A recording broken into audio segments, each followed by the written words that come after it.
E aí, meu povo, como é que vocês estão? Tá tudo bem? Tá tudo mais ou menos? Sejam bem-vindos para mais um vídeo do canal. E já vou pedindo desculpa, gente, que se vocês ouviram um barulhinho do fundo, é o ventilador, porque tá muito calor, gente. Não vou conseguir gravar sem sentar com o meu ventiladorzinho ali. E ele faz um pouquinho de barulho. Ele faz um pouquinho de barulho, tá, gente? Mas, enfim.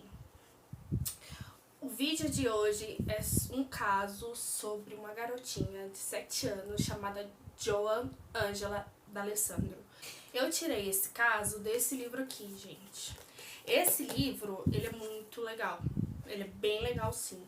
Só que ele é mais uma visão psicológica do assassino dela. Só que é bem interessante, porque aqui tem bastante casos, viu? Se eu não me engano, são 3 ou são 4 casos de serial killers. E aqui você entende melhor, eles falam sobre o caso, e você entende melhor sobre o psicológico desses psicopatas, né? Mas aí eu fiz umas pesquisas também, pra incrementar um pouco o caso, né? Mas o vídeo de hoje veio desse livrinho aqui, tá, gente? A Joan, ela morava em Hillsdale com a sua família. Ela era a caçula de 3 irmãos. O mais velho era o Frank, que tem o mesmo nome do pai dela, tá bom? A do meio era Mary e ela, a Joan, a mais nova. E o nome da sua mãe era Rose Mary. A Joan, ela era uma criança muito contente, ela era uma pessoa muito feliz. Onde ela chegava, ela esbanjava felicidade, ela deixava alegria por onde ela passava. O apelido dela, que a professora dela da escola colocou nela, era borboletinha social, porque ela era uma pessoa que fazia, uma criança que fazia amizade com muita facilidade, porque ela era uma criança muito extrovertida, sabe? E ela era escoteira, gente. Ela e a Mary, a irmã do meio dela. No dia 19 de abril de 1973, a Joan e a Mary estavam entregando os biscoitos das escoteiras pela vizinhança, né? E elas começaram essas entregas logo cedo, de manhã mesmo. E durante a tarde, a Mary foi para um jogo de softball e o Frank, o irmão mais velho, foi para casa de um amigo. Então a Joan estava brincando no quintal sozinha. Nisso, ela viu um carro parado, que era um carro novo ali na vizinhança, que ela tinha visto mais cedo, quando ela foi entregar os biscoitos com a irmã dela, só que ela não foi lá no carro porque não tinha ninguém dentro. Só que aí ela viu que tinha alguém dentro do carro. Então ela correu pra dentro de casa, avisou a mãe dela que ia entregar os biscoitos pro carro novo, né? E que ela já voltava. Aí ela pegou as caixas de biscoito e saiu de casa. Só que antes de sair, ela deu tchau pra mãe dela e falou que já voltava. E essas foram as últimas palavras que a mãe dela escutou dela.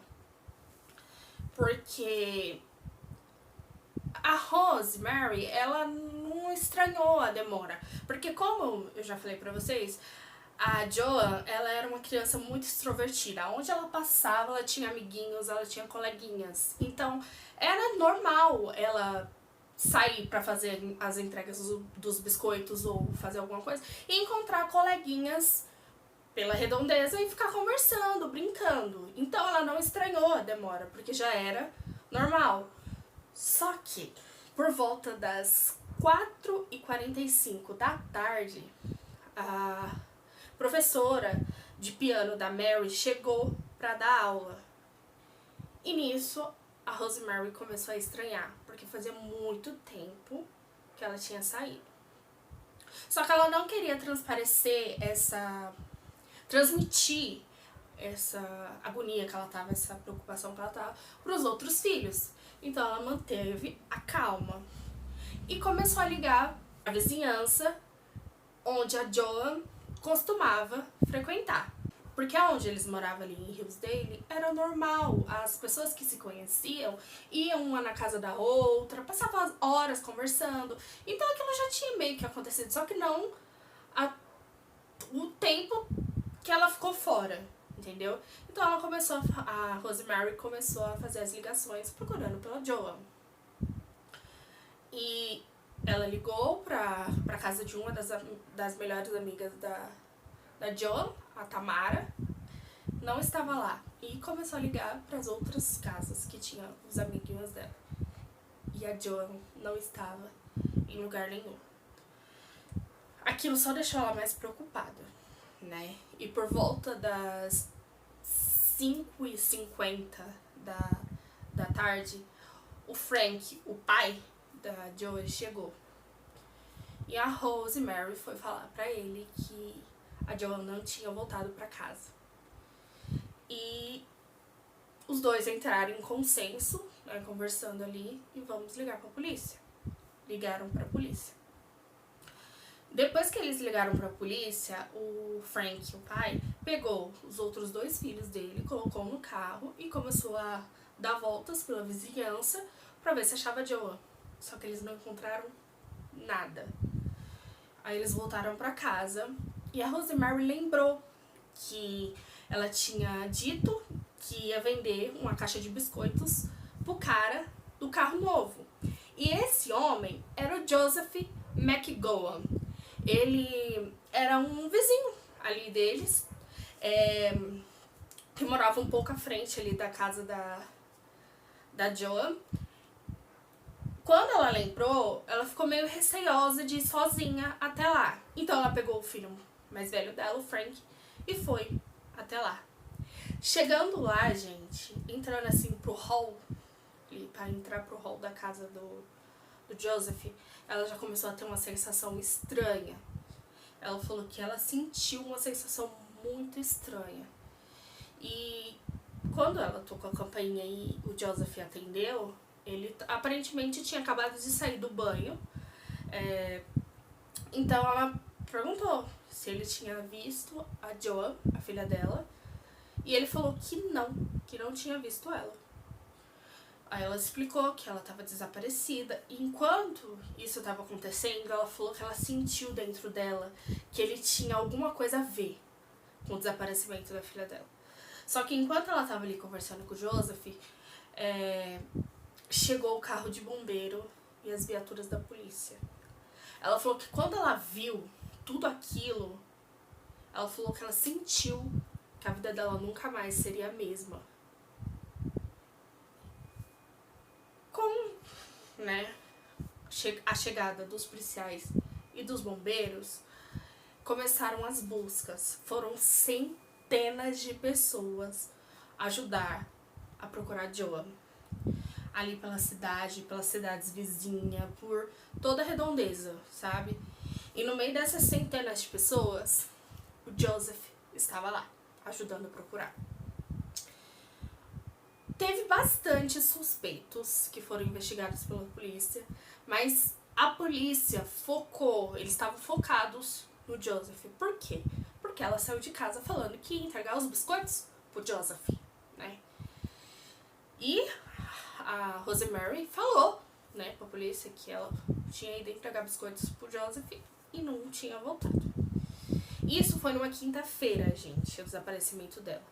Sexta e sábado, os 2 dias que se sucederam depois do desaparecimento, eles ficaram lendo depoimentos do Joseph. E quando foi perguntado pra ele se ele tinha visto a Joan naquele dia, ele falou que não tinha visto a Joan na quinta-feira.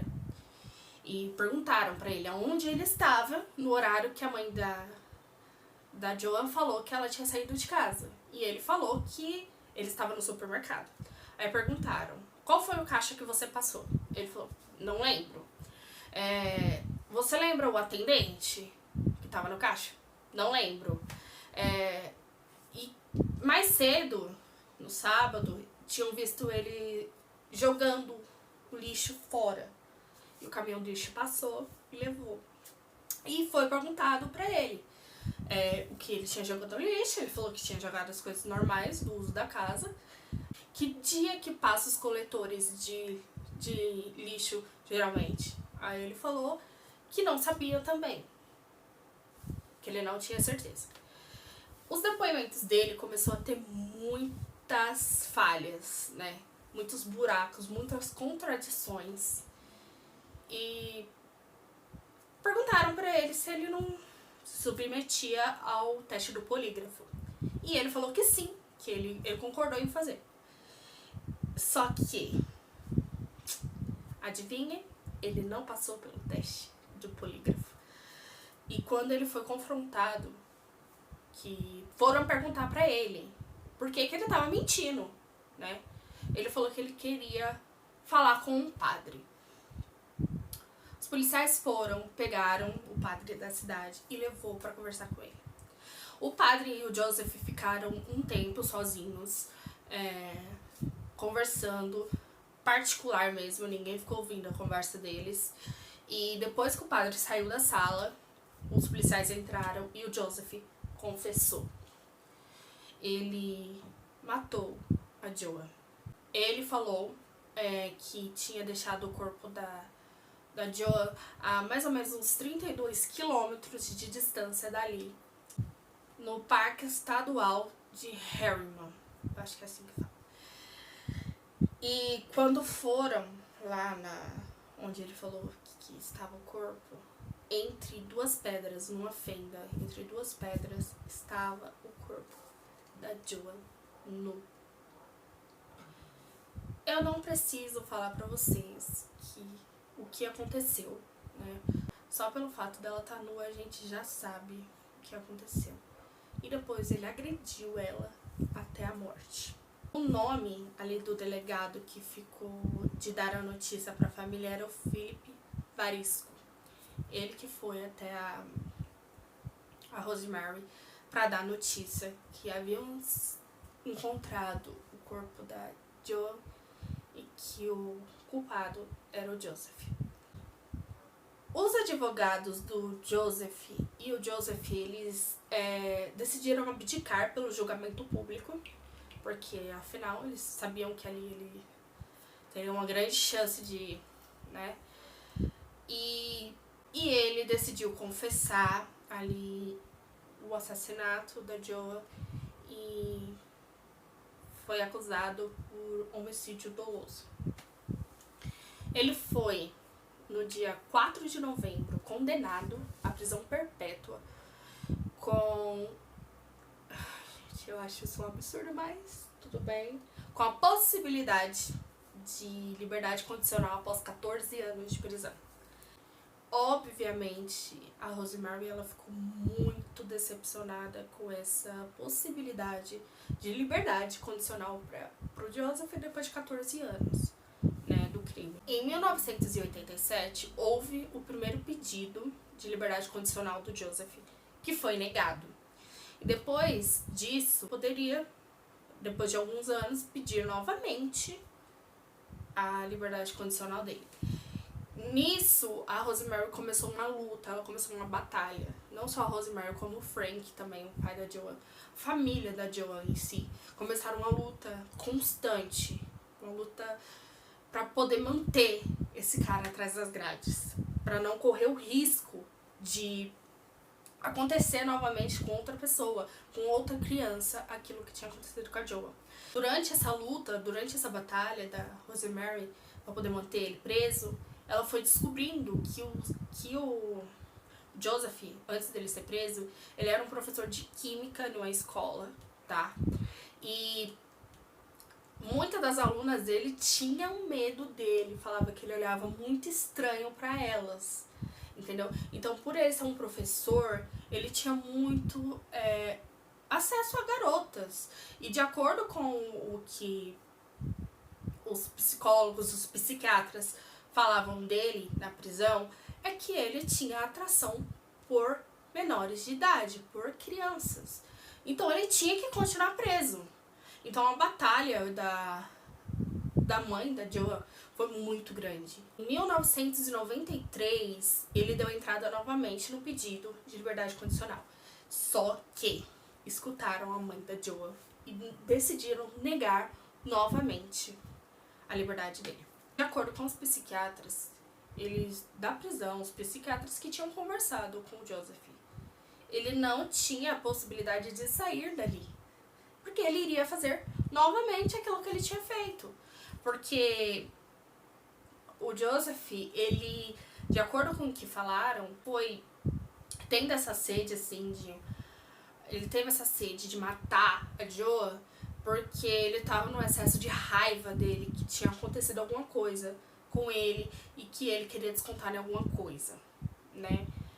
E que, de acordo com os psiquiatras também, a mãe do Joseph, ela tinha uma parcela de culpa muito grande, por causa que ela era uma mãe narcisista, tá? E com traços de sociopatia, tá? Tanto é, gente, que depois do que aconteceu, a casa do Joseph, da mãe do Joseph, foi vendida. E a mãe e a avó do Joseph, que morava junto com ele na casa, se mudaram para a casa de uma prima do Joseph, né? No caso, a sobrinha da mãe do Joseph, que o nome da mãe do Joseph era Genevieve. Sabe o que ela fez? Ela pegou toda a herança dela, colocou no nome dessa sobrinha dela, pra família da Joa não ter direito nenhum. Nenhum. E na conversa entre o psiquiatra e o Joseph, o psiquiatra perguntou pra ele, né? Depois que você sair daqui, pra onde você vai? A sua vida acabou. Você não vai conseguir mais dar aula. Ninguém vai confiar mais em você. E ele falou que ele não se preocupava com isso, porque dinheiro ele tinha. Aí, quando foi perguntado, ele falou que a mãe dele passou toda a herança dela, antes de morrer, pra prima dela, pra família da Joa não ter direito a nada. E o pior disso tudo, a mãe do Joseph, a Genevieve, ela odiava a Rosemary, a mãe da Joa, falando que aquilo tudo era culpa da Rosemary e da Joa. Tá entendendo o nível de psicopatia dessa família? Mas enfim, em 1997, a governadora Christine Todd Whitman assinou a Lei Joa, que ficou conhecida como Lei Joa. Os criminosos que forem julgados por crime contra uma criança menor de 14 anos de idade que houver agressão sexual, pegaria prisão perpétua sem possibilidade de liberdade condicional. Isso foi uma grande conquista para a família da Joa, né? Mas, né, o Joseph, ele foi julgado antes dessa lei entrar em vigor. Então, essa lei não cabia a ele, entendeu? Então, ele teria a possibilidade de pedir novamente a liberdade condicional dele. E, de acordo com os psiquiatras, deixaram muito bem claro ali para todo mundo, para o juiz, para o promotor, para todo mundo, que ele não tem possibilidade de viver em sociedade novamente. Porque se ele sair da cadeia, ele vai cometer um crime. Pode ser 1 ano, 2 anos, 5 anos, 10 anos depois, que ele vai cometer novamente, porque ali não tem um pingo de remorso pelo que fez. Na época do crime, a Joan tinha 7 anos e o Joseph, o assassino dela, tinha 27. Não vou mentir pra vocês, foi bem difícil pra mim gravar esse caso. Eu pensei muito se eu ia gravar ou não, mas eu achei muito bonito a luta da Rosemary, da mãe da Joa, pra poder manter ele na cadeia, sabe? Graças a ela fizeram a lei, né? E a família sempre ali correndo atrás e lutando pra ele continuar preso. Isso pra mim é muito pra mostrar a força, entendeu? Que a gente não pode desistir. Eu acho isso muito importante, tá? Gente, esse foi o caso de hoje. Eu espero que vocês tenham gostado. Vai ser bem difícil eu trazer casos assim novamente. Só se vocês pedirem bastante, porque quando mexe com esse lado assim de criança é muito complicado pra mim. Mas, né, eu acho importante também trazer alguns de vez em quando pra gente se conscientizar assim das coisas. E a gente ter mais cuidado com as nossas crianças, né? Porque o mundo é terrível. A gente tem que ser sincero, o mundo é terrível. Enfim, um beijo e tchau.